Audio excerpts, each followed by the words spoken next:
Rev it up and welcome to Cars Yeah, show number 1942. Be prepared to be inspired.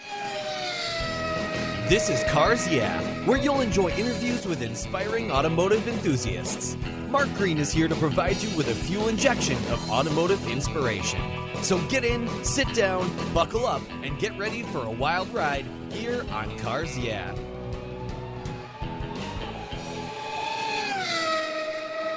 Hello, inspiring automotive enthusiasts, and welcome to Cars Yeah. Today I'm in San Francisco, California, with a very special guest by the name of Brad Stewart. Brad, welcome to Cars Yeah. Do you have it in gear? And are you ready to release the clutch? Do it. All right, we'll have some fun. Now, before I give you a proper introduction and we dive into what you're up to, what's one little thing that most people don't know about you, Brad? Well, most people do not know I was born on July 4th, a bicentennial baby, as my mom said. Yeah, well, that's pretty cool. A lot of stars and stripes at your birthday parties, I would imagine, and fireworks. Definitely growing up. Very cool. I love it. Well, let me give you a proper introduction and we'll get rolling here. Brad Stewart is the Chief Executive Officer for Fair Technologies, where they're building a new digital car shopping experience that's bigger and better than anything you've seen before. Prior to joining Fair, Brad was the Chairman and Chief Executive Officer of ExoJet, the largest on-demand private jet company in North America. He led their turnaround, growth, and eventual sale. In concurrence with his role as CEO, Brad was also the senior advisor at TPG Global, a leading alternative asset manager where he served on the board of multiple TPG investments. Prior to his tenure at ExoJet and TPG, he was the vice president of mid-market private equity at Parthenon Capital and a consultant at McKinsey & Company. We'll be back in just a moment to learn more about what he's up to in the automotive sector, but first a word from our valued sponsor, so give him a little listen, and we'll be right back. I love Covercraft's new 5-layer all-climate cover. It was developed and engineered for anything Mother Nature can throw our way. It's very soft, breathable, and easy to store and pampers your paint and interior surfaces, providing maximum UV, rain, dust, and snow protection. Add their gust guards for windy conditions for extra protection. Their 5-layer all-climate cover is custom-tailored with Covercraft's attention to detail, form and fit with a quality and attention that's been their standard since 1965. Covercraft protects cars, trucks, motorcycles, RVs, trailers, and watercraft too. Every one of my vehicles is protected by a Covercraft cover. And I have a deal for you. Use the code YEAH21 at covercraft.com and you'll get 10% off your Covercraft order plus free shipping. That's right, 10% off and free shipping. Just type in the word YEAH, Y-E-A-H, 21 at checkout, YEAH21 at covercraft.com. Covercraft, protecting the things that move you. Most people don't think about their collector car insurance until their annual premium becomes due. Well, why wait and see if there are better options for your beloved rides? I didn't. Did you know if you change carriers before your policy runs out, your insurance company has to refund you the unearned portion of your policy premium? I did my homework, I shopped around, and I found American Collectors Insurance. And that's who protects my Porsche Turbo. That's right, the one I call my Orange Crush. They've been protecting collector vehicles since 1976. I encourage you to call my friends at American Collectors Insurance. Ask them about their agreed value policy. And if your collector vehicle is on your regular auto policy, you will be shocked at the savings, not to mention the assurance, should something bad happen to your ride, that you'll get what your vehicle is actually worth. Give them a call today for a quote at 866-ACI-YEAH. That's 866-224-9324. Tell them you're a friend of Mark Green at Cars Yeah, American Collectors Insurance. Classic car insurance designed by collectors for collectors. Automotive enthusiasts just like you and me. That's American Collectors Insurance. Give them a call today. So, Brad, let's dive a little deeper into the corner. You've gone from the jet world, finance world, into Fair Technologies in the automotive sector. I'd love for you to share more about what you're doing with this brand. First and foremost, though, are you a bit of a car guy? Do you love cars? I do. Love cars a lot. I'm really happy with the car I have right now. And, it's one of the cool parts about being part of Fair is that you get to see and sort of traffic in a concept and a thing that I really like.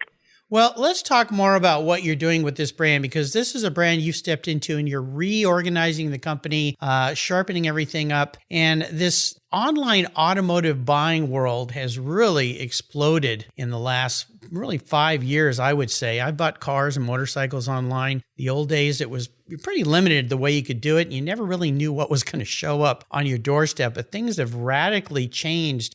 What's what I call the other side of the car world right now as you see it, and what are you doing there at Fair? What are you going to revolutionize this industry with? Well, I think it starts and ends with the consumer. So the consumer is our North Star. And, I don't think I'm saying something revolutionary, that there's a lot of the car buying experience historically that people have liked, but a lot that people haven't liked. And so what we're really doing is just thinking about how information and how technology, really e-commerce and a marketplace business model, can improve how people access inventory, how they shop and explore what's available, and then ultimately how they interact with the more physical aspects of a car purchase. So supporting test drives and supporting trade-ins. And so ultimately what we're trying to do is create the absolute best car shopping, transacting, and then owning experience that's possible by fusing digital with physical. This is very interesting, because fusing digital with physical, my brain goes to, what do you mean by that? Can you go a little bit deeper? Because typically you're online and you're not there physically with the car you're going to buy, or sometimes even ever talk to the person you buy the car from, other than a keyboard tap here and there. So what is this physical part of what you're doing? Absolutely. So for me, and this is reflective a bit of my Exojet experience, it's sort of arrogant of companies to say, you have to come into our store and shop that way. Or on the other hand, for a digital company to say, it's only possible to purchase or shop via our app or website. Ultimately, I think customers are a bit more complex, and their needs are evolving as they grow and change in their lives. And the opportunities are also changing as more and more technology and just the zeitgeist of our economy is changing. And so what we're trying to do with Fair and Fair Technologies is empower the consumer to shop, to transact, to explore, to manage their mobility in a way that's perfect for them at the point where they are in their life. And so sometimes, someone wants to just click, and have the car show up in their driveway. That's fine. Other times people want to click, but they want to go, drop off a trade-in, or they want to do a test drive, or they want to know that the dealership where they picked up their car is also available for service. And so we're really trying to empower the consumer through information and through the ability to shop and navigate their ownership experience in exactly the way that's best curated for them. So I would assume, in a way, this is where you see the automotive retail world heading, is this mixture of these two? 100%. And now, if you look at, third generation, fourth generation e-commerce and marketplace businesses across all sectors of the economy, what you're seeing is just a tremendous amount of empowerment. And, think of Amazon, right? Think of your leading apparel brand. They're not judging you and telling you have to do it one way or the other. You can shop online, pick up in store. You can, shop in store, try on a pair of jeans, for example, and ultimately have it shipped to your home. So again, it's about empowerment and flexibility.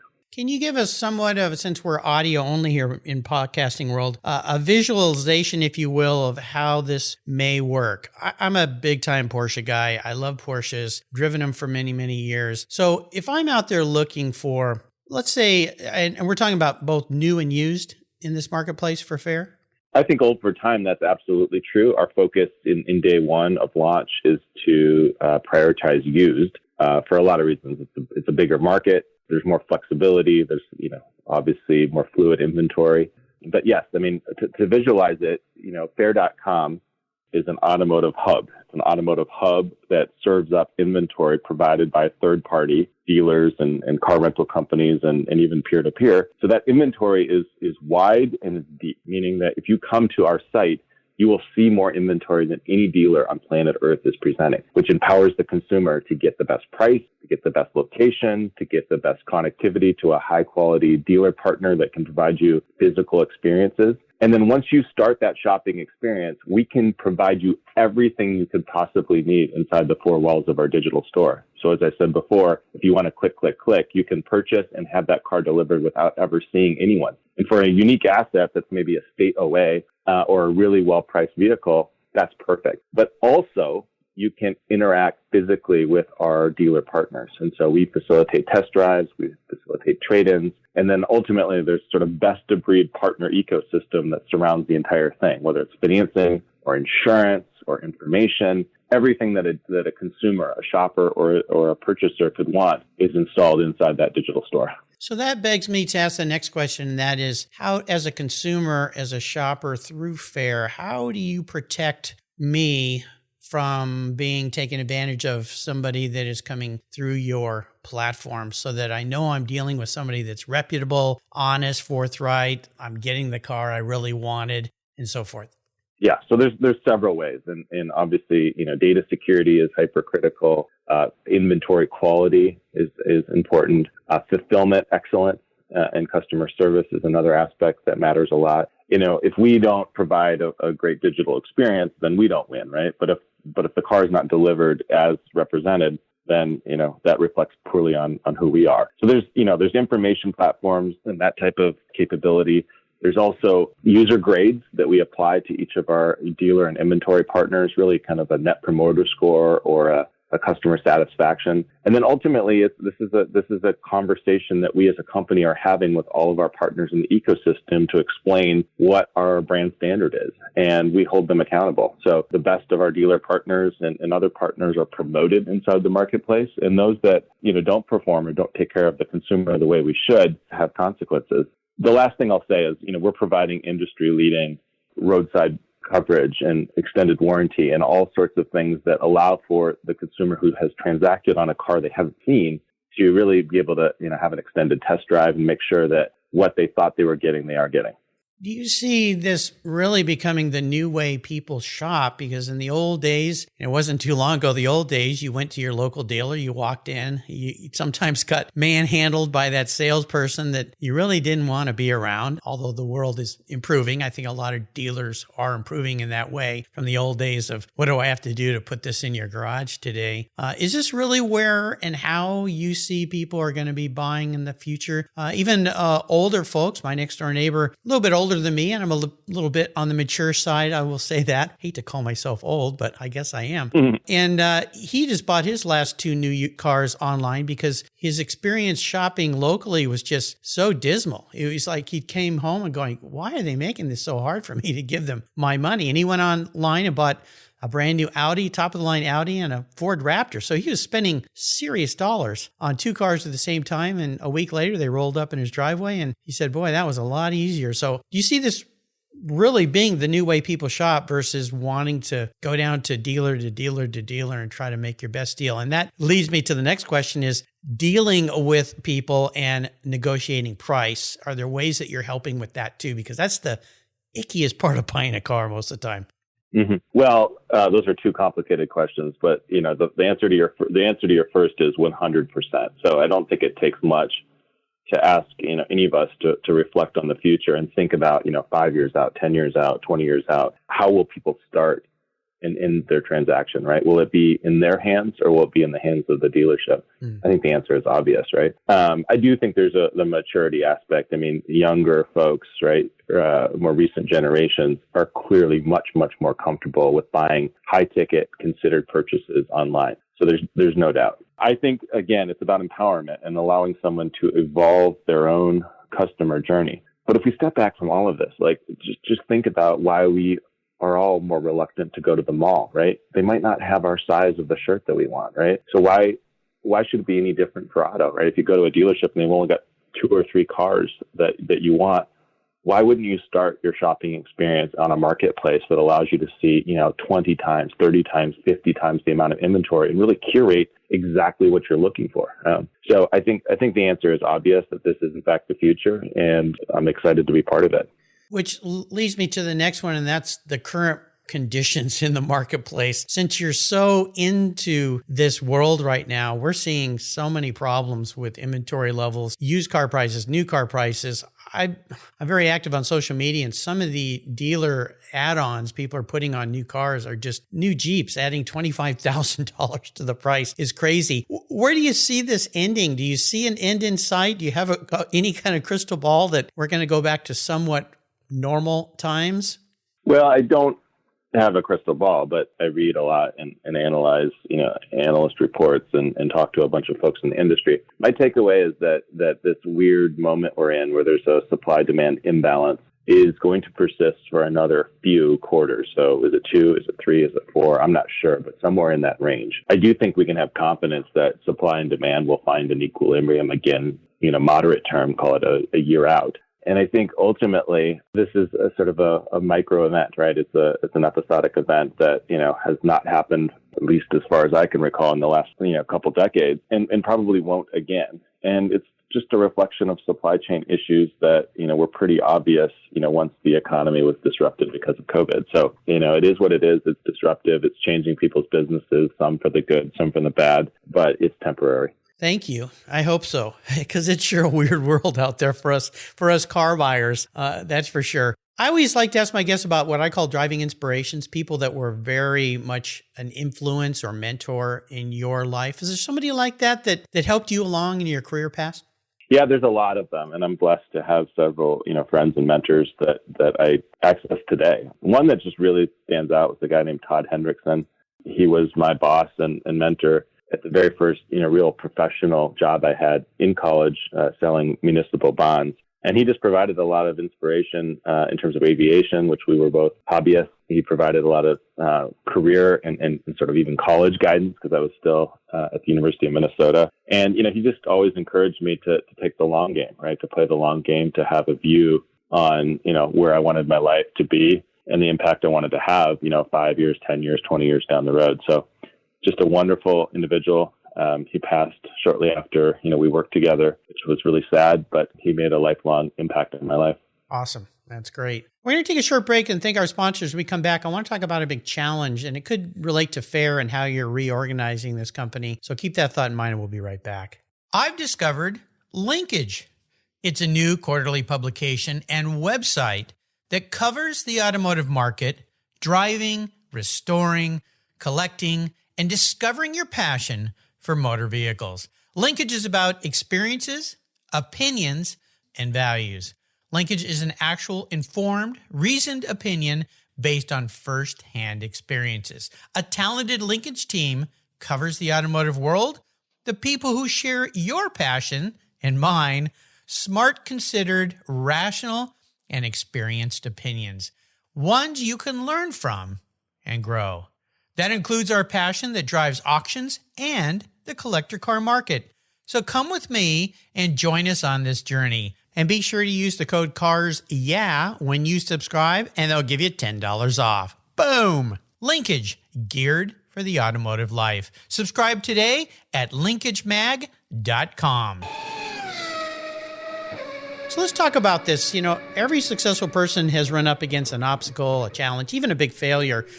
I'd love for you to talk about one, and you could even talk about this reorganization of what you're doing and we didn't talk about this earlier, but you've come in to help redefine FAIR and FAIR Technologies and what the company is all about. What do those challenges look like, or what have they been?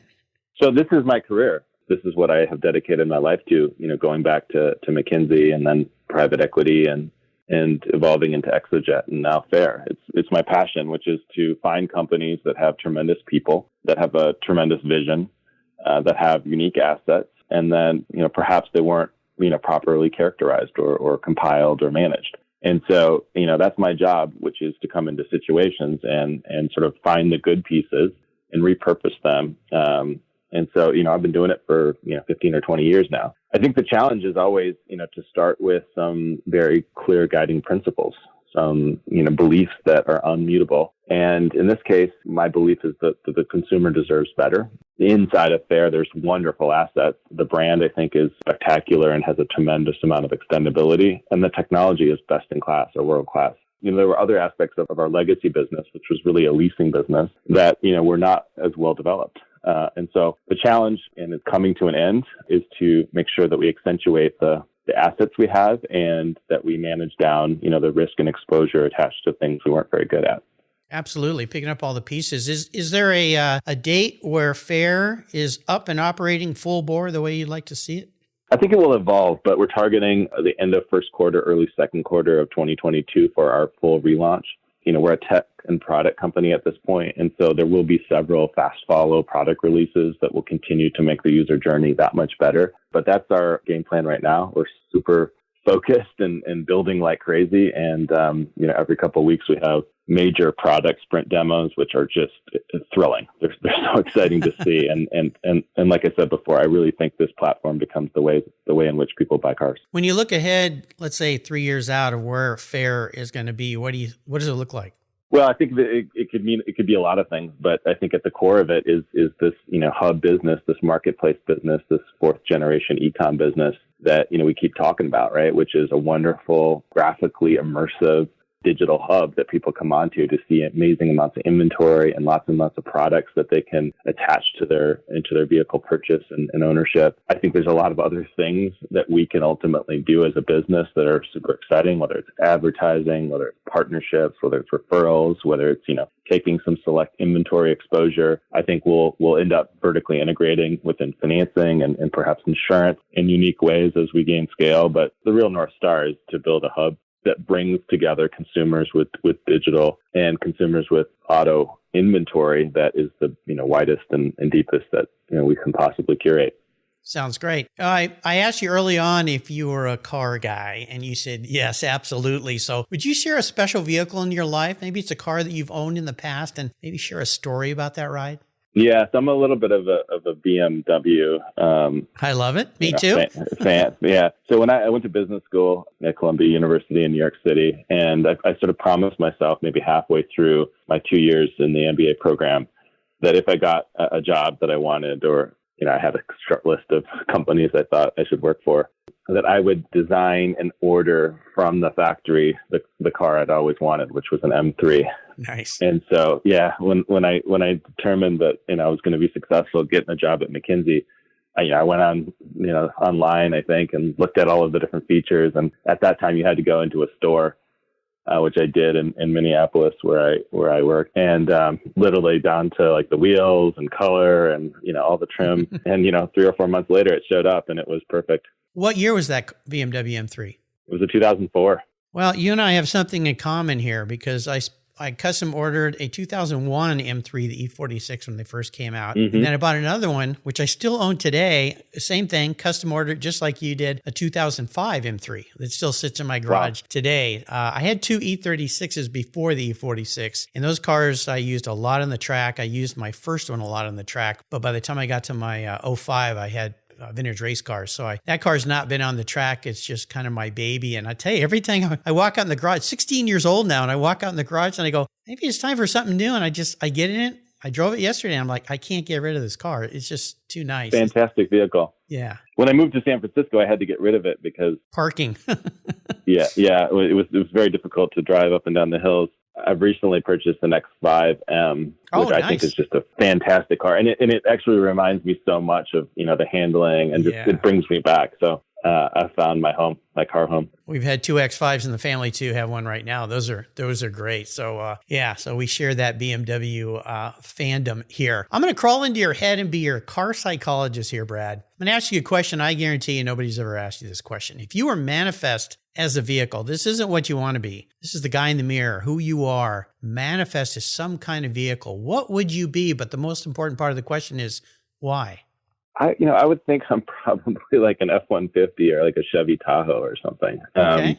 I think those cars are solid and so utilitarian, and they can show up in different ways, right? If you trim them properly, they can look all right. And, but their core is really an everyday sort of worker in their sort of engineering DNA. So I think that's how I describe myself, as I'm a worker. I've been working, since I was 15, having a job, contributing to society and economy that way is my passion. And I think those cars are just, several decades of engineering have gone into producing something that's, perfectly fit for what they are intended to do. It's amazing how long those vehicles have just been around, the premise of them, what they are, and they're just kind of the workhorse, if you will. So that's a good way to answer that question. You gave me a nice segue here to my next question, and that is helping others give back. You mentioned that great gentleman in your life, Todd Hendrickson. What are some ways you like to help others? It doesn't have to be specifically in the automotive sector, maybe in the business world, to help them achieve the things that you've been able to achieve. I think it's all about career, right? And jobs. And, I'm a proud, capitalist and the belief that the free market, produces opportunities for people in ways that really no other system does. And so, the ways in which I contribute is, obviously through the company I'm working at, trying to make sure that there's a community there that knows that we believe in them and we'll do everything we can to create growth opportunities, promotion opportunities, increased compensation. But it extends, for me, way, way, way beyond, the company I'm working at, and it's the network that, we've built over time and the people I've met. And so, every week, I'm usually on the phone with somebody who's, thinking through a transition, who's looking for, an introduction, or who just wants to, think about how better to design their own growth journey, right? What they invest in and where they spend time developing skills. So it's something I care deeply about, and, I care about it for myself, of course, but, certainly everyone around me. It's great.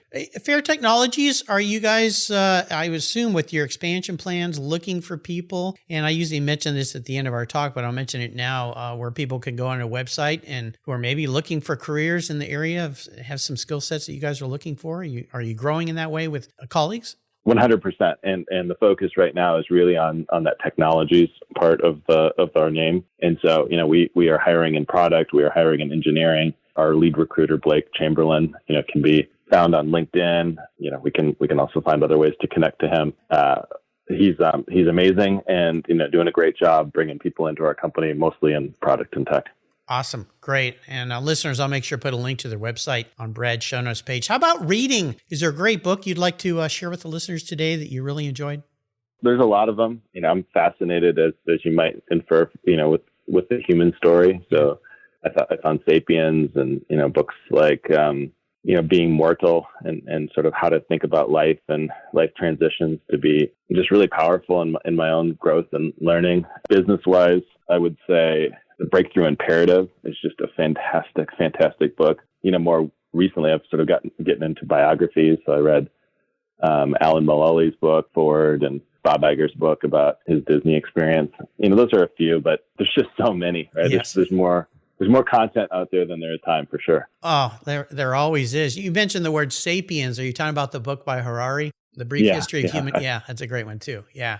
It's not perfect, but it does do a nice job describing sort of how we got here and contextualizing, in some sense, how special it is that we are here, but yes. how insignificant in some sense we are. Well, I heard that on another podcast. When you think about the odds of any of us just simply being born are infinitesimal, and then being born in this great country with the opportunities that we have here. Just cube the idea of the ratios of the fact that you actually ended up here. And then if you're born into a great family that's loving and caring and helps nurture you even more so. Yeah, it's the old thing, go back and count your blessings and be grateful for where That's you, a good point. where That's you a good stand. point. Yeah. I'm going to take you on the ultimate drive before I let you go today, Brad. And that is, I can enable you to have any car in the world, be with any person, living or deceased, and you can be driving anywhere in the world. What does that ultimate drive look like for you maybe today? I think if I could have any car, I own this car or I'm just driving it for the moment? I'll give it to you if you want it. Park it in your garage. I'm that kind of guy. Yeah.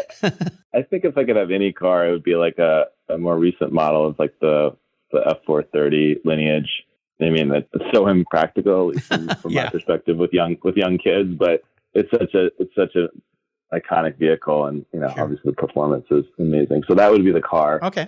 I would say if I could, spend time with someone, it would probably be like Barack Obama or something like that.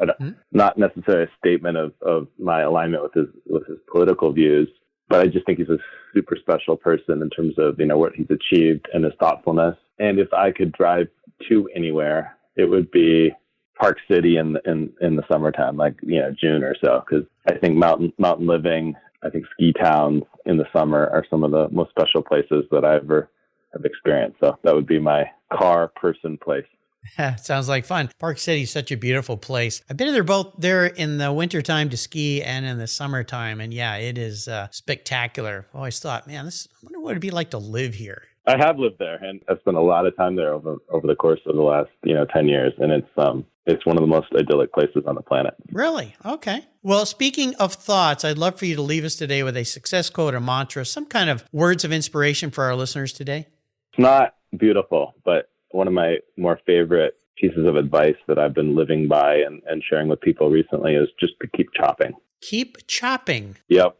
And it's an idea that some of the greatest things that we can accomplish in life come through, stick-to-itness, as my dad would have said. Yep, grit.